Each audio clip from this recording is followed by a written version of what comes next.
Dude, when I was growing up, we couldn't even get porn. We had to get this dude, Nick, on Friday would draw us a picture of some pussy, you know, a little bit of crotch for the weekend. $4 to this dude, Nick. $4 for drawings? Bro, you'd pay $8. This man just casually tells this story like it's normal. You'd pay $8? Who even thinks like this? The fact that Theo casually drops this like it's the most normal thing in the world is exactly why his storytelling is different. Apparently, there was a waiting list for Nick's artwork, which tells you everything about Theo's Louisiana upbringing. But this was only the beginning. While joining Drewski's Instagram Live, Theo's brain works in ways that nobody can predict. Watch what happens when a simple conversation about using the N-word takes the weirdest possible turn. A guy come in here and drop the N-word, man. We cannot be laughing about this shit right now. Oh, I don't think that shit's funny at all. What I do is if I really need to get it out, I write it down. What the fuck? You know. What? If I really need to get it out, I write it down. The confusion on Drewski's face says everything. This is peak Theo, taking a serious conversation and somehow making it about his personal coping mechanisms that nobody asked about. The way he delivers it with complete sincerity while the other person is just trying to process what they just heard. But Theo's observational skills really shine when he starts connecting dots that nobody else connected. Here's his take on Monster Energy drinks that had Joe Rogan in shambles. Sometimes, like, also, I'm drinking like Monster Energy drinks sometimes, which are like piss magnets. Yeah. They're delicious, but they make you want to pee. Make you want to beat your wife too, dude. I've seen a lot of dudes drinking Monster that you know they're going home to punch. I don't know if the Monster is the cause of it. I think there's probably other factors. Well, I'll say this. It's the beverage of choice of some of those gentlemen. I'll say that. Do you I thought it was rock stars. Maybe it used to be. From energy drinks to domestic violence in 30 seconds flat. Only Theo could make this connection and somehow make it sound like a legitimate sociological observation. It's the beverage of choice of some of those gentlemen. The way he phrases it like he's conducting a scientific study is absolutely unhinged. Sometimes Theo's improv skills lead him into territories that even he can't navigate. Watch this father-son roleplay scenario with Bobby Lee spiral completely out of control. I'm your dad. I'm your son. Okay. Hey, Dad. Bobby. No, you don't have to. Do it. Sorry, just do it like me. I don't know. Wait. You don't have to have an Asian accent. Okay, I don't know what.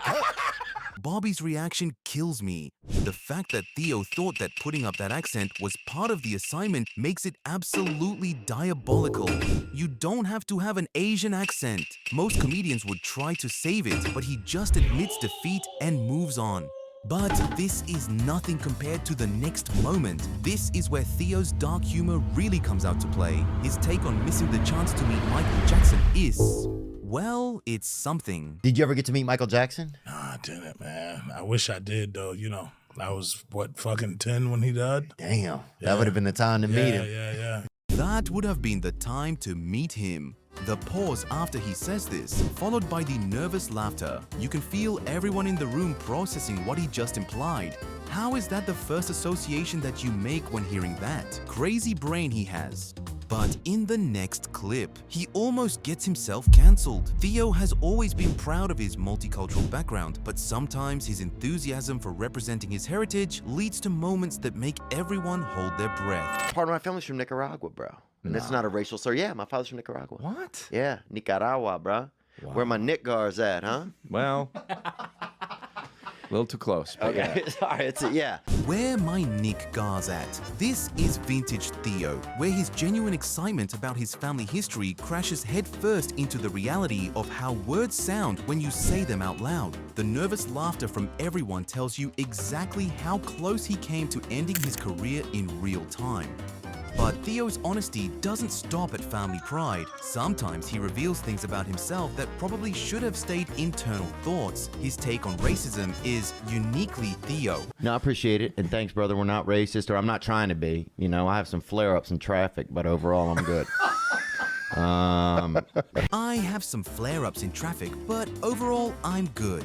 The casual way he admits to having racist thoughts during road rage is absolutely wild. Most people would never admit this, but Theo treats it like he's discussing seasonal allergies. The fact that he follows it up with, "but overall I'm good," like he's giving himself a performance review, is peak unhinged honesty. I genuinely think that by this point, Theo is uncancelable. Talking about putting himself in a vulnerable spot, here's where Theo's brain makes connections that literally nobody else would make. Watch him turn putting on headphones into the most uncomfortable comparison possible. Do you want to wear headphones or no? Oh yeah, you want to put them on? I didn't see you had yours on. I feel like I'm alone here in headphone land. Yeah, it is weird, huh? Now you're back. It's like when you put a condom on and then the other person's just still looking at their phone. And you're like, oh, this is weird. And the person, I mean, is a woman too. Jesus Christ, you gotta tell everybody, huh? Well, I'm just saying, bro. I'm just saying. The specificity of this comparison is what makes it so disturbing. He's clearly thought about this scenario in detail, and the fact that he felt the need to clarify, and the person I mean is a woman too, shows he knows exactly how this sounds. This is Theo's superpower, making everyone question what goes on in his head during normal activities. Sometimes Theo's attempts at being romantic reveal just how his brain processes normal social situations. While featuring a guy with Down syndrome on his podcast, they discuss the perfect date. His idea of the perfect double date is, well, it's something. What else could we do on our double date, you think? Where could we go to I eat? think we should go to a fancy restaurant. That'd be Yes. romantic. Yes. Get some candlelight? Yeah, Yeah. candlelights everywhere. Yeah. Maybe a couple roses on the table for the Yeah. ladies? Yeah, A little bit of champagne? the champagne, Yeah. the scotch. Yeah, a little scotch. Damn, okay. Dang, bro. If I have too much scotch, So fine. I'll have Down syndrome, bro. So, if I have too much, man. So, What the actual f? If I have too much scotch, I'll have Down syndrome. The fact that he's genuinely trying to plan a nice date while his brain produces these thoughts is what makes it so perfectly crazy. And finally, we have Theo's appearance on Trigonometry, where he managed to turn a simple introduction into a mental observation that nobody saw coming. Welcome to Trigonometry. I'm Francis Foster, I'm Konstantin Kisin. and this is a show for you if you want honest conversations with fascinating people. Our brilliant guest today is already taking the piss out of us. It's the amazing American comedian Theo Von. Welcome Bro, to Trigonometry. You guys have, we call it autism. I don't know what you guys call it, bro, but we got it over here. Everybody's got it. The hosts are trying to give him a proper introduction, and Theo immediately pivots to diagnosing them with autism. The confidence with which he makes this sweeping statement while the British hosts try to process what just happened is absolutely perfect. This is why Theo works. He says what's on his mind, and because people know he's not a threat, it becomes really funny.